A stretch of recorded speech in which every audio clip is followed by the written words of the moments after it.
కృష్ణ కరుణ గోపేశ గోపికా కాంత రాధా కాంత నమోస్తుతే తప్త కాంచన గౌరాంగి రాధే బృందావనేశ్వరి వృషభానుసుతే దేవి ప్రణమామి హరిప్రియ వాంఛాకల్పతరుభ్యస్య కృపా సింధుభ్య ఏవ చ పతితానాం పావనేభ్యో వైష్ణవేభ్యో నమో నమః. హరే కృష్ణ. అందరికీ ప్రణామాలు. ఈరోజు పాసురం 19. குத்து விளக்கெரிய கோட்டுக்கால் கட்டில் மேல் மெத்தென்ற பஞ்ச செயனத்தின் மேலேறி ஒத்தலர் பூங்குழல் நப்பின்னை கொங்கை மேல் வைத்து கிடந்த மலர் மார்பாவாய் திறவாய் மைத்தடங்கன் கண்ணினாய் நீ உன் மணாளனை எத்தனை போதும் துயிலல ஓட்டாய்கான் ఎత్తనై ఏలుం పిరివార్తగిల్లాయాల్ తత్వమండ్రు తగవేలోరెంబావాయ్. దీని భావము, గుత్తి దీపములు చుట్టూను వెలుగుచుండగా ఏనుగు దంతములతో చేయబడిన కోళ్లు గల మంచం పైనున్న చల్లదనము, మెత్తదనము, తెల్లదనము, ఎత్తు వెడల్పు కలిగిన పాన్పుపై ఎక్కి గుత్తులు గుత్తులుగా వికసించుచున్న పూలు తలలో ముడుచుకొనిన కేశపాశము గల నీలాదేవి యొక్క స్తనములపై తన శరీరమును ఆనుకొని పరుండి విశాలమైన వక్షస్థలము గల శ్రీకృష్ణ, నోరు తెరిచి మాట్లాడుము, కాటుక పెట్టుకున్న విశాలమైన కన్నులు గలవో నీలాదేవి, నీవు నీ ప్రియుని ఎంతసేపు లేవనీయవు, ఇంత మాత్రపు ఎడబాటు కూడా ఓర్వలేకుండుట నీ స్వరూపమునకు నీ స్వభావమునకు తగదు. ఇది తాత్పర్యం. మనం వివరణ చూద్దాము. నిన్నటి పాసురంలో నీలాదేవిని మేల్కొలిపి ఈ పాసురంలో శ్రీకృష్ణుని నీలాదేవిని ఇద్దరిని కూడా మేల్కొనవలసిందిగా అర్థిస్తున్నారు మన గోపికలు గోదాదేవితో సహా కలిసి. లక్ష్మీదేవి పురుషకారము అనగా భగవంతునికి మనకి మధ్యవర్తిని. ఆమె అంశమే నీలాదేవి. నీలాదేవిని మేల్కొలుపుటచే పురుషకారమును ముందుగా ఆశ్రయించాలి అనేది తెలుసుకున్నాము. లక్ష్మీదేవి పురుషకారము కనుక ఆమెను ఆశ్రయించుటకు వేరొకరిని ఆశ్రయింపనక్కరలేదు. కానీ పరమాత్మను ఆశ్రయించినప్పుడు అమ్మవారిని ఆశ్రయించే తీరాలి. ఆశ్రయించిన తరువాత లక్ష్మీనారాయణులిద్దరినీ సమంగా సేవించాలి. లక్ష్మీ పురుషకార భూతురాలు, నారాయణుడు ఉపాయ రూపుడు. కానీ జీవులచే సేవించబడినప్పుడు వారి పనులు లక్ష్మీనారాయణులిద్దరికీ కూడా కైంకర్య రూపంగా ఉండాలి. కైంకర్యం అంటే భగవంతునికి ప్రీతికరమైన పనులు క్రమశిక్షణతో చేయడం. ఉదాహరణకు ఆలయంలో చేసే సేవలు అటువంటివి అనమాట. అందుకే గోపికలు ముందు నీలాదేవిని ఒక్కరినే మేల్కొలిపి ఈ పాసురమున లక్ష్మీనారాయణులిద్దరినీ కూడా మేల్కొలుపుతున్నారు. అమ్మవారి ద్వారా పరమాత్మని ఆశ్రయించటం వల్ల భగవానుని యందుగల కారుణ్యము పొంగి జీవునిపై ప్రసరిస్తుంది. అయితే మొదట నీలాదేవి ఆమెను వేడుకున్నారు కదా ఈ గడియ తీయమని. అందుకని ఆమె తలుపులు తెరవడానికి లేవబోయింది అమ్మవారు. ఆమెకు సంబంధించిన వారిపైన పరమాత్ముడు ఎక్కువగా ప్రేమ చూపిస్తాడు. కాబట్టి తనే వచ్చి తలుపు తెరవాలని నీలాదేవిని వెళ్ళనీయకుండా వెనుకకు లాగుతాడు.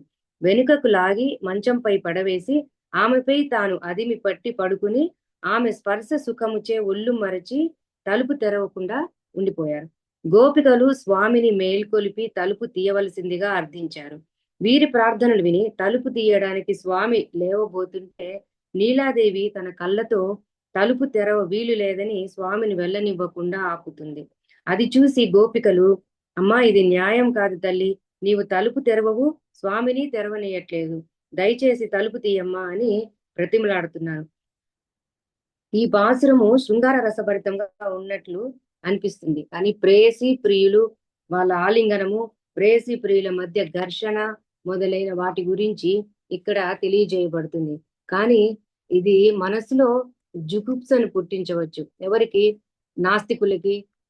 దేవాలయాల పైన ఉంటాయి కదా బొమ్మలు, అవి చూసి అర్థం కాని వాళ్ళకి, అవి చూసి తప్పుగా ఆలోచించుకునే వాళ్ళకి, వీళ్ళందరికీ కూడా అది నచ్చదు.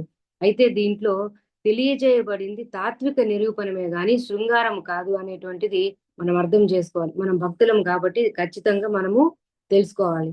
సృష్టికి ముందు తరువాత కూడా పరమాత్మ లక్ష్మి సహితుడయే ఉంటాడు. శ్రీమన్నారాయణ తత్వము అవిభాజ్యమైన అంటే విడదీయలేనటువంటి అనేక తత్వము. అమ్మ శ్రీదేవియే సర్వేశ్వరుని కారుణ్యమయ సంకల్పము. ఆ సంకల్పమే ఈ జగత్తును రక్షించడానికి అంటే సృష్టి స్థితి లయలకు కారణము. కానీ సంకల్పము పరమాత్మ ఒకటే. అయితే అసలు రక్షణ కారణము ఎవరు? శ్రీయా, నారాయణుడా, లేక శ్రీమన్నారాయణుడా? ఇది మనం తెలుసుకుందాం. నారాయణుడే, కానీ శ్రీ కాదు. కానీ కేవలం నారాయణుడు కాదు, శ్రీమంతుడగు నారాయణుడే. శ్రీ అతనిని నిరూపించు ధర్మంగా ఉంటుంది. నేను నిన్న ప్రభుజీ చెప్పారు కదా, నప్పిన్నయ్యకి అర్థం చెప్పారు కదా, వెనక నుండి నడిపిస్తుంది ఆవిడ. ఈ పాసురంలో కనిపించే సన్నివేశాలు శ్రీతత్వ భగవత్ తత్వముల సంబంధాన్ని వివరిస్తున్నాయి. జగత్తు పరమాత్మకి శేషభూతము, అంటే భగవంతుడికి సంబంధించింది. ఈ శ్రీమన్నారాయణుడు శేషి. శ్రీని నారాయణుని వేరువేరుగా భావింపక ఆ జంటయే జగమంతటికి శేషి అని తెలుసుకోవాలి. శేషి అంటే చివరికి ఉన్నవాడు, ఎప్పటికీ ఉన్నవాడు, అంతం లేనివాడు అని అర్థం. జగత్తును రక్షించాలి అనే కారుణ్యపూర్ణమైన సంకల్పమే పరమాత్మను రక్షకునిగా చేస్తుంది. కానీ ఆయన సంకల్పం లేనివాడు కాదు. శ్రీ అనే కారుణ్య రూప సంకల్పము అంటే పరమాత్మలో కారుణ్యాన్ని కలిగించే ఉద్దేశము. రక్షణ అనేది అవసరం లేనప్పుడు పరమాత్మ వక్షస్థలంలో ఒదిగిపోయి ఉంటుంది. రక్షింపవలసిన అవసరం రాగానే ముందు అమ్మవారు అంటే కారుణ్యము ఉద్బుద్ధమవుతుంది, అంటే జాగృతమవుతుంది, మేలుకొంటుంది అనమాట. అప్పుడు దేవతలని నియంత్రణలోకి తీసుకొని దయకు అర్హులైన వారిని పరమాత్మ రక్షిస్తారన్నమాట.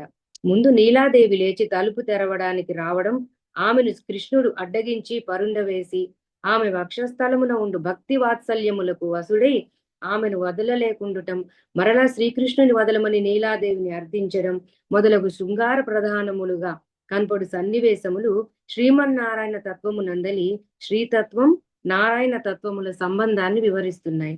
మనము చేసే సేవ లేదా భజనము ఇద్దరిని ఉద్దేశించి చేయవలెను, కానీ విడివిడిగా చేయకూడదు. అందుకే లక్ష్మణుడు ఏమన్నాడు? భవాంస్తు సహ వైదేహ్య గిరిసానుషు రంస్యతే అహం సర్వం కరిష్యామి. ఓ రామ, మీరు సీతమ్మతో కలిసి పర్వత పరిసరాల్లో విహరిస్తూ ఉండండి, నేను మీకు సేవలు చేసుకుంటాను అని అంటాడు. అలా భగవంతుని జంటగానే సేవించాలి, కానీ విడిగా ఎప్పుడు మనము సేవించకూడదనే విషయం ఇక్కడ మనకు తెలియజేస్తున్నారు. ఇంక విశేషార్థానికి వస్తే, కుత్తు వెలక్కరియ కోట్టుకాల్ కట్టిల్ మేల్ గుత్తు దీపములు వెలుగుచుండగా దంతపు కోళ్లు గల మంచంపై శ్రీకృష్ణుడు లీలాదేవితో శయనించి ఉన్నాడు. ఆ శయనమునకు పక్కన 5 ముఖములతో వెలుగడి ఎత్తైన శయ్యపై అమర్చబడిన దీపములు వెలుగుచుండును. ఎచటి కావలెనన్నా అచటికి తీసుకొని పోవ వీలుగా నుండును. దీనిని గుత్తి దీపం అందరు. గోపికలకు ఒక నియంత్రణ ఉంది. వాళ్ళు వాళ్ళ పెద్దల నుండి అనుమతి పొంది కానీ శ్రీకృష్ణుని కలవలేరు. కానీ ఎవరి అనుమతి లేకుండా, తెల్లవారుతుందేమో అన్న భయం లేకుండా, చీకట్లో కానీ కలవడానికి వీలు లేదు అన్న నియమం లేకుండా దీపాలు వెలిగించుకొని ఆ కాంతిలో కృష్ణుని ముఖము చూస్తూ హాయిగా నిర్భయంగా కృష్ణుని అనుభవించగల భాగ్యం కలదు ఈ నీలాదేవికి అని గోపికలు అసూయ పడుతున్నారనమాట. ఆ అసూయ కూడా అందంగా చూపించింది మన గోదాదేవి. ఈ విధమైన అసూయ ఆరోగ్యకరమైనదే, భౌతికమైన అసూయే మంచిది కాదు. నీలాదేవిని శ్రీకృష్ణుని సేవించడానికి మేముండవద్దా అని గోపికల అభిప్రాయము. మేము మీకు సేవ చేసుకొనుటకు అవకాశం కల్పించండి, మీ వద్దకు చేర్చుకోండి. మేము బయట బాధపడుతుంటే మీకు లోపల ఆనందంగా ఉంటుందా? మీరిద్దరూ ఆనందాన్ని అనుభవిస్తున్నప్పుడు మేము కూడా మీతో ఉండడమే మాకు ఆనందము. సీతారాములు వనమున కేగి విహరించుచుండగా లక్ష్మణుడు వారిని చూసి ఆనందించేవాడని వాల్మీకి మహర్షి రామాయణ వనేత్రయ వనమున ముగ్గురును రమించుచుండిరి అని పలికాడు. ఆ విధంగా మిమ్మల్ని చూసి ఆనందించే భాగ్యము మాకు కలిగించవలసిందని వేడుకుంటున్నామని బయట నుంచి గోపికలు అడుగుతున్నారనమాట. శ్రీకృష్ణ పరమాత్మ కూడా గోపవంశ సముద్భూత మంగళ దీపమే. తనంత తాను ఎవరికి కనపడడు. నీలాదేవి ప్రకాశింపజేస్తేనే ప్రకాశిస్తాడు. అంటే మనం పరమాత్మను పొందాలంటే శ్రీతత్వం మధ్యవర్తిగా ఉంటుంది. అటువంటి నీలాదేవి కూడా కనపడకుండా లోపల శ్రీకృష్ణునితో చేరి ఉన్నదని అంటున్నారు ఇక్కడ గోపికలు. శ్రీమన్నారాయణ తత్వమును తెలియజేయు జ్ఞానమే దీపము. ఇది పంచముఖంగా వెలిగే గుత్తి దీపము. చీకటిని తొలగించి సత్యాన్ని తెలియజేయనిదే ప్రమాణము. ప్రమాణాలలో ముఖ్యమైనది వేదము. ఇది 5 విధములుగా ఉంటుంది. శృతి, స్మృతి, ఇతిహాసము, పురాణములు, ఆగమములు అని 5 విధములుగా విజ్ఞాన సాధనములకు ప్రమాణాలే ఈ గుత్తి దీపము. వీటి మూలంగానే కలిగే జ్ఞానంతో శ్రీతత్వ నారాయణ తత్వములు మనకు అర్థమవుతాయి. నీలాకృష్ణులు శయనించిన మంచము దంతపు కోళ్లు కలది. కువలయ పీడం అనే ఏనుగును చంపినది ఈమె కోసమే. కంసుని కువలయా పీడము అనే ఏనుగును చంపి దాని దంతములు తీసి నీలాదేవి మంచమునకు కోళ్లుగా చేయించాడు కృష్ణుడు. ఈమె వీరపత్ని కాబట్టి పరాక్రమంతో జయించిన వస్తువులకే గాని తృప్తి చెందదు. కరదూషణ త్రిశురులను రాక్షసులు 14,000 మంది రాక్షసులను చంపి వచ్చిన శ్రీరామచంద్రుని చూసి సీతమ్మ గాఢముగా కౌగలించుకున్నట. సీతమ్మ అడవిలో నడుచునప్పుడు ఏనుగు గాని సింహం గాని పెద్ద పులిని గాని చూసి ఏనాడు భయపడలేదట. కారణం బాహురామస్య సంశ్రిత, రాముని బాహువులను ఆశ్రయించింది కాబట్టి. లోకనాథుడగు శ్రీరామచంద్రుని భుజములను తలగడగా ఉంచుకొని పడుకోవడం అలవాటైనందువల్ల ఇతరుల భుజమును ఎట్లు ఆశ్రయించగలను అని సీతమ్మ రావణునితో చెప్పినట్లుగా పరమాత్మను ఆశ్రయించిన వారికి లోకములో ఏదీ నచ్చదు. పరమాత్మ బలమే తమ బలంగా భావిస్తారు. అట్టి వీరపత్నియగు నీలాదేవి కోసం 7 ఎద్దులను శ్రీకృష్ణుడు కలిపి కొట్టాడు. మనం నిన్న నీలాదేవి గురించి తెలుసుకున్నప్పుడు చూసాం కదా, ఆమె చరిత్రలో 7 ఎద్దులను కృష్ణుడు కలిపి కొట్టాడు. కువలయ పీడమును చంపి దంతములతో మంచపు కోళ్లను చేయించాడు. ముక్త పురుషుడు పరమాత్మను చేరునప్పుడు శ్రీదేవి సమేతుడైన నారాయణుడు ఆ జీవుని తన పాదము పైకి ఎక్కించుకొని తన ఒడిలో కూర్చుండబెట్టుకుని నీవు ఎవరవో అని అడుగుతాడు. జీవుడు అహం బ్రహ్మాస్మి అని సమాధానం చెప్తాడు. అట్లు పరమాత్ముని నుండి వేరు చేసి చూపుటకు వీలు కాక తననే పరమాత్మగా పేర్కొనగలిగిన దశ అనుభవించడమే ఆ మంచముపై కూర్చుండిన పరమాత్మ వద్ద మాత్రమే. ఆ మంచము వంటిదే ఈ నీలాకృష్ణులు శయనించిన మంచము. ఇక్కడ కువలయ పీడయే అహంకారము. ఆ అహంకారము పోవుట 4 విధములుగా ఉంటుంది. అది ఒకటి, కర్తృత్వములో అహంకారం పోవడం. అంటే ఆనందమును నేను నా కొరకు అనుభవిస్తున్నాను అని భావింపకూడదు. పరమాత్మను తృప్తిపరచడమే నా ఆనందం అని భావించాలన్నమాట. రెండవది, భోక్తృత్వంలో అహంకారం పోవడం. నేను అనుభవించేవాడిని, నా వల్లే అన్ని జరుగుతున్నాయి, అంటే సుఖ దుఃఖాలు, జయం పరాజయం ఇటువంటివన్నీ నా వల్లే జరుగుతున్నాయి అని అనుకోవడము భోక్తృత్వంలో అహంకారము. జ్ఞాతృత్వంలో అహంకారం ఎట్లా అంటే నేను భగవానుణ్ణి తెలుసుకున్నాను, నేనే భగవాను తెలుసుకున్నానని భావింపకూడదు. పరమాత్మ కటాక్షంతో భగవద్జ్ఞానం నాకు అర్థమయ్యేలా అనుగ్రహించాడు అని తెలుసుకోవాలి. అంటే మనం ఎన్నో ప్రవచనాలు వింటాం, పుస్తకాలు చదువుతాము, కానీ ఆ భగవద్గీతాలు అర్థం అవుతున్నాయంటే అది మన వల్ల కాదు. మనకి భగవంతుని కృప లేకపోతే మనకి ఏ విషయం కూడా మన బుర్రలోకి అర్థం కాదనమాట. ఇది జ్ఞాతృత్వంలో అహంకారం. తర్వాత వచ్చి శేషత్వంలో అహంకారం. నేను స్వామిని కాదు, భగవంతునిలో కలిసిపోయేవాడిని కాదు, ఆయనకు నేను సేవకుడిని అని తెలుసుకుంటే అహంకారం నశించిపోతుంది. ఈ సరళంగా చెప్పాలంటే నా శక్తి, జ్ఞానం, కర్మలు అన్నీ నాకు స్వంతం కాదు, పరమాత్మ అనుగ్రహమే అని గ్రహించినప్పుడు కర్తృత్వం, భోక్తృత్వం, జ్ఞానత్వం లోని అహంకారం శేషత్వ భావం వచ్చేటప్పటికి స్వయంగా కరిగిపోతుంది.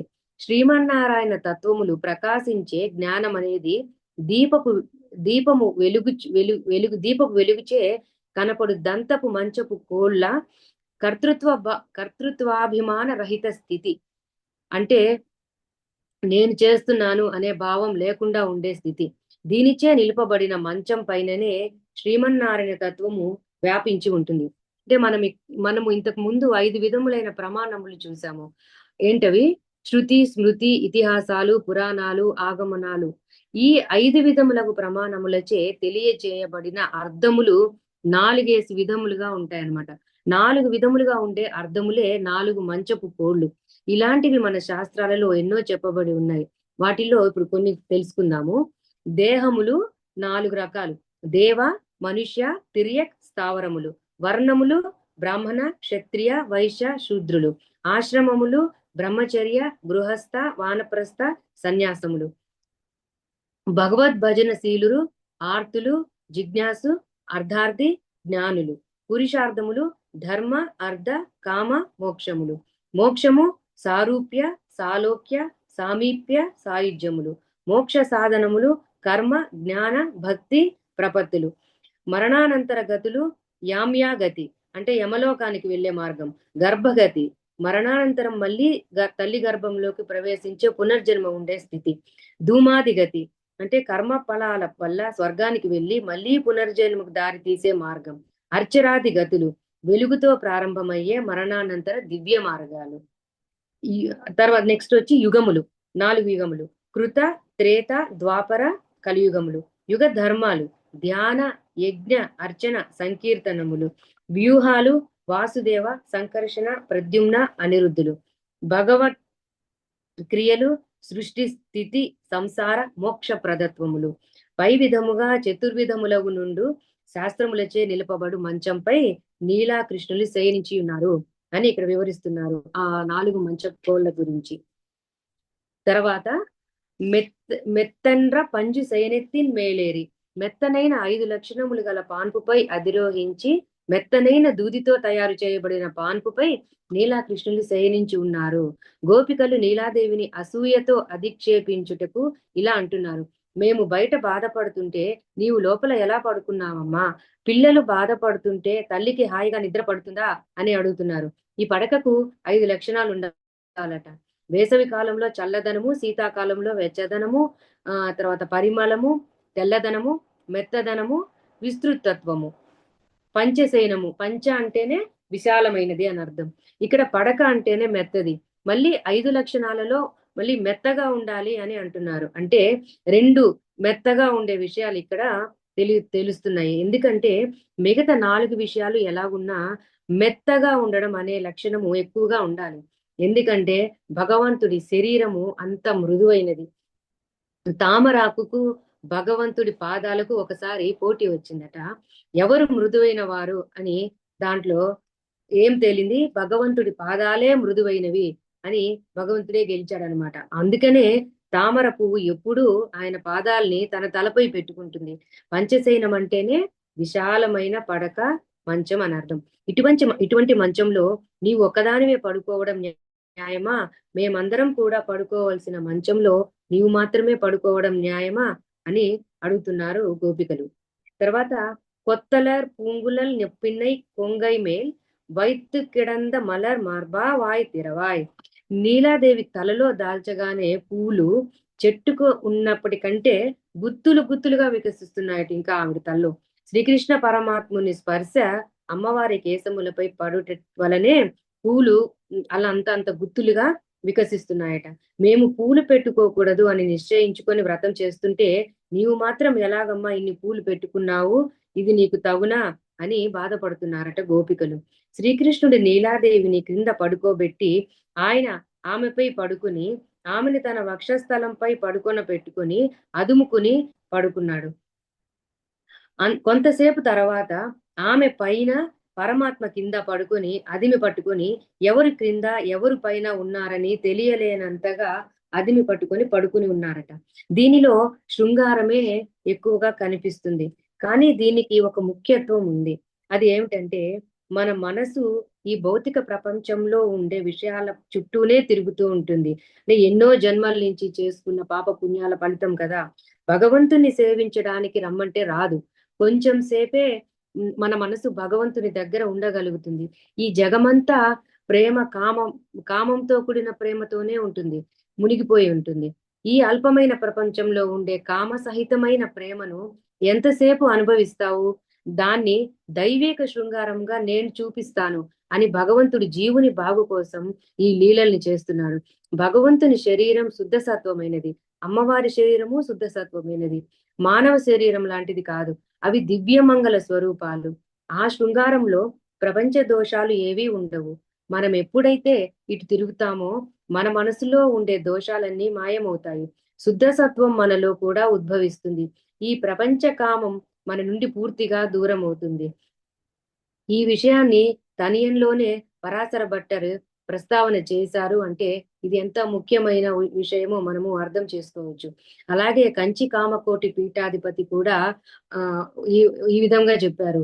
ఒక సన్యాసి కామాన్ని జయించాలంటే రోజు రాసలీల 5 అధ్యాయాలు పారాయణం చేయాలి అని చెప్తారు. అంటే సన్యాసికి చాలా నియమాలు ఉన్నాయి కదా, స్త్రీని చూడకూడదు, స్త్రీతో మాట్లాడకూడదు, ఇటువంటివి. అటువంటి వాళ్ళే కూడా ఈ ఆశల్యలను పారాయణం చేస్తే సన్యాసంలో స్థిరంగా నిలబడతారు అని చెప్తున్నారు. నెక్స్ట్ వచ్చి మలర్ మార్బా, విశాలమైన హృదయం కలవాడు. అసలే భగవంతుడు విశాలమైన హృదయం కలవాడు.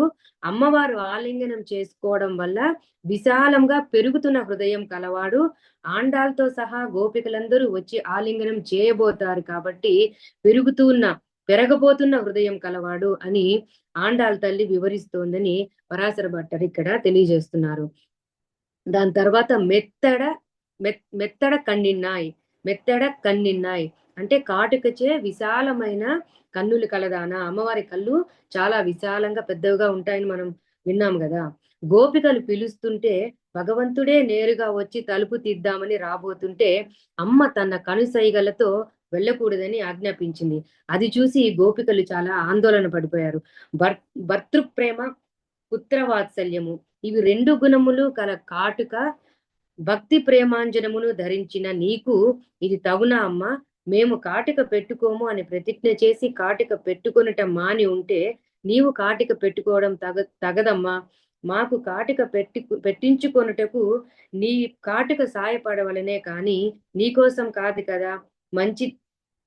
మంచిదివా తల్లి, మరచితివా తల్లి అని ప్రాధేయపడుతున్నారు. మేము ఇక్కడ బయట బాధపడుతుంటే నీవు లోపల సుఖంగా ఇలా భగవంతుణ్ణి అనుభవిస్తూ ఆనందిస్తూ ఉంటే నీకు ఉండడం నీకు తగునా అమ్మా అని బయట నుంచి గోపికలు అడుగుతున్నారనమాట. తర్వాత నీ ఉన్మనాళనై ఎత్తనై పోదుం తుయిలెల ఒట్టాయిగాన్, అంటే నీవు నీ ప్రియుణ్ణి ఒక్క క్షణమైన నిద్ర నుండి మేల్కొనియవు కదా అమ్మా. నీ ప్రేమకు ముగ్ధుడై నీ ఇష్టం వచ్చినట్లు నడుచుకునే నీ వల్లభుడు మాకు నీ ద్వారా లభిస్తాడని ఆశించి వచ్చాము. నీ సంబంధమును మేము కోరుకుంటున్నాము. అటువంటి నీ చూపుతో, నీ కనుబొమ చిట్లింపుతో స్వామిని వశపరుచుకొని మాకు వర్షింపవలెను. కాని నీవే అడ్డగించుట న్యాయమా తల్లి అని అడుగుతున్నారు. లోక భర్త గోపీజన వల్లభుడు అయిన లోకమంతటికీ చెందిన వానిని నీలాదేవి తనవానిగా భావించి లేవనీయకపోవుటచే అసూయతో గోపికలు నీ ప్రియుడు అని అధిక్షేపిస్తున్నారు. మేము మీ ఇద్దరికీ కైంకర్యం చేసుకున్నట్టుకే వచ్చాము. మీకు మా వల్ల ఏ విధమైన భంగము కలగదు అని వేడుకొని స్వామిని లేవనీయవమ్మా అని బ్రతిమలాడుతున్నారు. తర్వాత ఎత్తనై మేలుం పిరివాత్తగిల్లాయాల్ తత్తువమన్రు తగవన్రు, ఒక్క క్షణమైన స్వామి విరహము ఓర్వలేకపోతే నీ స్వరూపానికి తగదమ్మా, అది నీ స్వభావమునకు తగదమ్మా. నీవు ఎవరినైనా బాధ పెడుతుంటే చూడలేని దానివి కదా. సీతమ్మ రాక్షస స్త్రీలను ఆంజనేయుడు హింసిస్తాను అన్నప్పుడు తప్పు చేయని వాడెవరు నాయనా అని వారించింది. తననే హింసించిన రావణునికి హితం కోరి శ్రీరామునితో చెలిమి చేసి జీవించమని సలహా ఇచ్చిన సీతమ్మ. అంతటి కృపామయవగు నీకు మమ్మల్ని ఇట్లా ఉపేక్షించడం న్యాయమా తల్లి? పురుషకార భూతురాలవై స్వామి కంటే ముందు మాకు దర్శనమిచ్చి మమ్మల్ని దిద్ది స్వామి వద్దకు చేర్చవలసిన నీవే ఇట్లు స్వామిని వీడుకుండుట నీ స్వభావమునకు తగదు. అఖిల జగన్మాతవు అశరణ్య శరణ్యురాలవు అగు నీవు తల్లి బిడ్డలకు సహాయం చేయునట్లు మాకు సాయపడాలి కదా. దిక్కులేని వారికి దిక్కువై ఆదుకొనాలి కదా. మమ్మల్ని స్వామిచే అనుగ్రహింపజేయడానికి సహాయపడవలసింది అని నీలాదేవిని నిష్ఠూర భాషణములతో విలంబము ఓర్వలేక, అంటే ఎడబాటును ఓర్వలేక గోపికలు ప్రార్థించిరి. ఇలాగే మనమందరం కూడా గోపికలతోటే ఉన్నాము. గోపికలతోటే చేరి మనమందరం కూడా భగవంతుణ్ణి చేరుకోవడానికి ప్రార్థిస్తాము. తర్వాత ఏమైందో రేపటి పాసురంలో కలుసుకుందాము. హరే కృష్ణ కృష్ణ కృష్ణ హరే హరే, హరే రామ రామ రామ హరే హరే. శ్రీల ప్రభుపాద్ కి జై, శ్రీ గురుదేవ్ కి జై. హరే కృష్ణ. సో ఇందులో ఒక అద్భుతమైనటువంటి అంశాన్ని ఆచార్యులు మనకు ప్రస్తావిస్తారు. అందులో మెత్తైన పంచశయనిత్తెల్ మేలియేరి, మెత్తనైనటువంటి పంచశయనము మీద అని చెప్తారనమాట. దీనికి ఇది శ్రీ వైష్ణవ సాంప్రదాయంలో దీన్ని అర్ధపంచకం అని చెప్తారు. అర్ధపంచకం అంటే యాక్చువల్గా వాస్తవానికి శ్రీ వైష్ణవ సాంప్రదాయంలో వివరంగా తెలియజేసినప్పటికీ కూడా అన్ని వైష్ణవ సాంప్రదాయాలకు కూడా ఇది చాలా చక్కగా అన్వయిస్తుంది అనమాట. శ్రీమాన్ పిళ్ళై లోకాచార్యులు వారిని ఒక ఆ, ఆచార్యులు ఉండేవారు. ఆయన నారాయణ పరివ్రాజక కృత గ్రంథంలో ఈ పంచ విషయ పద్ధతిని, ఈ 5 అంశాల విషయాన్ని మనకి చెప్తారనమాట. ఇవి మొత్తం జీవము, ఈశ్వరుడు, ఉపాయము, పురుషార్థము, విరోధము అనేటువంటి 5 అంశాలను తెలియచేస్తుంది ఈ అర్ధపంచకం అని ఆయన చాలా చక్కగా అందులో వివరిస్తారు. నేను తర్వాత క్లాస్ అయిన తర్వాత దానికి సంబంధించిన ఇన్ఫర్మేషన్ మీకు గ్రూప్లో పెడతాను, మిగిలిన వాళ్ళతో షేర్ చేసుకునేటువంటి ప్రయత్నం చేయొచ్చు. అయితే ఈ అర్ధపంచకం దేన్ని చెప్తుంది అనే విషయాన్ని మనం జాగ్రత్తగా కనుక పరిశీలిస్తే మనకు భగవద్గీతలో ఒక చక్కటి శ్లోకం ఉంది. తద్విద్ధి ప్రణిపాతేన పరిప్రశ్నేన సేవయా ఉపదేక్షంతి తే జ్ఞానం జ్ఞానినా తత్వదర్శన అని చెప్తుంది భగవద్గీత. అంటే తద్విద్య ప్రణిపాతైన పరిప్రశ్నేన సేవయా, అంటే మనం ఆచార్యులను ఆశ్రయించినప్పుడు వారిని పరిప్రశ్నలు వేయాలి.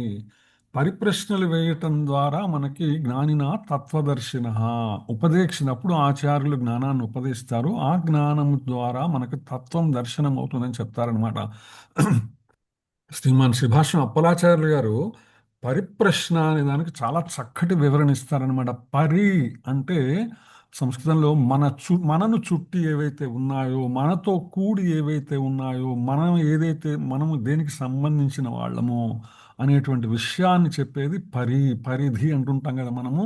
మన పరిధిలో మనతో కూడినటువంటివి, మన పరిసరములు అని చెప్పుకుంటున్నాం. అనేటువంటి పదం వాడటంలో ఉద్దేశం అనమాట. సో ఆ పరిప్రశ్నలు ఏంటి అంటే ఇవి 5 రకాలైనటువంటి ప్రశ్నలు ఉంటాయి అని చెప్తుంది అనమాట. అర్ధపంచకం వచ్చేసి పిళ్ళై లోకాచార్యుల అర్ధపంచకం. ఏంటా 5 ప్రశ్నలు అంటే, మొట్టమొదటి ప్రశ్న వచ్చేసి ఎవరిని నేను ఎవరిని అని ఎవరికి వాళ్ళు ప్రశ్నించుకుంటే ఇది మొట్టమొదటి ప్రశ్న అవుతుంది అనమాట. ఇది ఏంటి, ఆ ప్రశ్న వల్ల వచ్చేటువంటి ఫలం ఏంటంటే దాని యొక్క చివరికి తెలుసుకోవాల్సింది అంటే నేను జీవాత్మను అనేటువంటి జ్ఞానం పొందవలసి ఉంటుంది. తర్వాత ప్రశ్న వచ్చేసి నేను ఎందుకు జన్మించాను, నేను ఎందుకు వచ్చాను ఇక్కడికి, ఈ భౌతిక ప్రపంచంలోకి నేను ఎందుకు వచ్చాను, లేదా అసలు నేను ఎందుకు పుట్టాను, నా జన్మకు కారణం ఏంటి, ఇటువంటి జన్మ సంబంధమైనటువంటి ప్రశ్నలు వేసుకోవడం రెండో ప్రశ్న వస్తుంది అనమాట. దీనికి ఆచార్యులు ఏం చెప్తారంటే దీని ద్వారా అంచెమున చివరికి మనము తెలుసుకోవాల్సిందంటే నేను ఈ భౌతిక ప్రపంచంలోకి రావటానికి కారణం భగవాను యొక్క నిత్య సేవ కొరకు వచ్చాను, శ్రీకృష్ణ భగవాను యొక్క నిత్య సేవకు వచ్చాను అనేటువంటి జ్ఞానాన్ని పొందగలగటం అన్నమాట. ఇది రెండో ప్రశ్నకు సమాధానంగా. నేను ఎక్కడి నుంచి వచ్చానో అక్కడికి మళ్ళీ వెళ్ళిపోవాలా, అంతే కదండి. మనం ఇంటి నుంచి బయలుదేరి ఎక్కడికన్నా ప్రయాణం చేసి వెళ్ళాము, వెళ్ళిన తర్వాత మళ్ళీ మన ఇంటికి తిరిగిపోవాలా, వెళ్ళిన చోట ఉండగలమా, ఉండలేం కదా. మనం ఏ దేశం వెళ్ళని, ఏ ఇంటికి వెళ్ళని, మన సొంత ఇంటికి మనం ఎప్పటికైనా సరే తిరిగి వెళ్ళవలసిందే. ఇంక మిగిలినవన్నీ కూడా తాత్కాలికమైనటువంటివి, అద్దె ఇళ్ళు లేదా ఆ ప్రయాణం చేసిన ఆ పని కోసం వచ్చినట్టు, ఏ పని కోసం అయితే మనం అక్కడికి వెళ్ళామో అక్కడికి వెళ్ళటం మాత్రమే మనం చేసేటువంటి పని అన్నమాట. సరే, మరి నేను ఎక్కడి నుంచి వచ్చానో అక్కడికి తిరిగి ఎలా వెళ్ళాలి అనే ప్రశ్న దగ్గర అయితే మూడో ప్రశ్న వేసుకుంటామో అప్పుడు నా అంతటా నేను వెళ్ళగలనా, సొంతగా ప్రయాణం చేయగలనా, లేక మరొకరి సాయంతో వెళ్ళగలనా. మనంతటా మనం ప్రయాణం చేయటం అనేది సాధ్యం కాదు. ఒకటి, మనకి మార్గము తెలియాలి. ఇక్కడి నుంచి అక్కడికి వెళ్ళాలంటే మనం ఎక్కడి నుంచి బయలుదేరి వచ్చామో మళ్ళీ అక్కడికి తిరిగి వెళ్ళాలంటే ఆ వెళ్ళాల్సిన మార్గము తెలియాలి. రెండు, ఆ వెళ్ళాల్సిన మార్గంలో మనం ప్రయాణాన్ని మొదలు పెట్టాలా, మొదలుపెట్టి ఆ ప్రయాణాన్ని కొనసాగించాలా. సో ఈ ప్రయాణము కొనసాగించేటప్పుడు మనకు అనేక రకములైనటువంటి విషయములు ఉంటాయి. ఒకటి, మార్గ మధ్యములో మనకు వచ్చేటువంటి ఇబ్బందులు, కానీ అది ఎలా ప్రయాణం చేయాలి, నడిచి వెళ్ళాలా, బస్సులో వెళ్ళాలా, ట్రైన్లో వెళ్ళాలా, విమానంలో వెళ్ళాలా, ఇది మరొకరి సాయంతో వెళ్ళాలా అనేటువంటి మరొక సాయంతో వెళ్ళాలా అనేటువంటి ప్రశ్న అక్కడ ఉదయిస్తుంది అనమాట. దీనికి ఆచార్యులు ఏం చెప్తారంటే నిరంతరమైనటువంటి సాధన ఏదైతే ఉన్నదో తద్వారా మనం అక్కడికి వెళ్ళొచ్చు. ఎలా? సత్సాంగత్యము, సాధు సాంగత్యము, శాస్త్ర సాంగత్యము ద్వారా మనం మన ఇంటి నుంచి వచ్చిన వాళ్ళం మళ్ళా మన ఇంటికి వెళ్ళవచ్చు అనమాట. మరి ఈ వెళ్ళే మార్గంలో నాకేమైనా అడ్డంకులు వస్తాయా అంటే ఎస్, వస్తాయి. ఏమిటి అడ్డంకులు అంటే ప్రకృతి త్రిగుణముల ప్రభావం ఉంటుంది. తర్వాత ప్రకృతి యొక్క ప్రభావం ఉంటుంది. నీ స్వంతంగా స్వీయమైనటువంటి ఇంద్రియముల ప్రభావం ఉంటుంది. ఇది నేను వెళ్ళటానికి వచ్చేటువంటి అడ్డంకులు అనమాట. ఇవి నాలుగో ప్రశ్నగా వస్తుందన్నమాట. చివరికి నేను ఎక్కడికైతే చేరతానో నేనేం పొందుతాను మళ్ళా నా ఇంటికి నేను వెళ్ళటం వల్ల అంటే, నీ యొక్క శాశ్వతమైనటువంటి నీ యొక్క శాశ్వతమైనటువంటి కర్మ ఏదైతే ఉన్నదో పరలోకములో గోలోకములో గాని వైకుంఠములో గాని భగవానుని యొక్క నిత్యమైనటువంటి శాశ్వతమైనటువంటి సేవ అనే అంశాలన్నిటినీ కూడా ఈ యొక్క మేలైన మెత్తైన పంచశయనెత్తిన్ మేలేరి అనేటువంటి పదానికి విస్తృతమైనటువంటి భాష్యముగా మనకు ఆచార్యులు అందిస్తారనమాట. శ్రీమాన్ పెళ్ళై లోకాచార్యుల వారు అర్ధపంచకంలో, శ్రీమాన్ శ్రీభాష్యం అప్పలాచార్యుల వారు తన భాష్యానికి ఇచ్చినటువంటి ప్రవచనంలో ఈ 5 అంశములు ప్రతి ఒక్కళ్ళు కూడా పరిప్రశ్నలు వేసుకోవాలా. నేను ఎవరిని, నేను ఎందుకు జన్మించాను, నేను ఎక్కడి నుంచి వచ్చానో అక్కడికి తిరిగి వెళ్ళాలా, ఎలా వెళ్ళాలి, వెళ్ళేటప్పుడు వచ్చేటువంటి అడ్డంకులు ఏమిటి, నేను చేరే గమ్యంలో లక్ష్యంలో నేను పొందేటటువంటి ఏమిటి. ఈ 5 అంశములు మనం అర్థం చేసుకోగలిగితే మన యొక్క విస్తృత ప్రయోజనము, మనం భౌతిక జగత్తులో వచ్చిన దానికి మన యొక్క లక్ష్యము గమ్యము, మనం ఏం చేయాలనేటువంటి స్పష్టమైనటువంటి అవగాహన వస్తుందని ఆచార్యులు మనకు తెలియజేస్తారనమాట. ఆండాళ్ తిరువడిగలే శరణం. హరే కృష్ణ హరే కృష్ణ కృష్ణ కృష్ణ హరే హరే, హరే రామ రామ రామ హరే హరే. హరే ఐ థింక్ మనకి ఇంకో 2 నిమిషాలు ఉన్నాయి. ఎవరైనా ఉన్న ప్రశ్నలు కానీ లేదా ఇంకెవరైనా యాడ్ చేసేటువంటి విషయాలు కానీ. హరే కృష్ణ.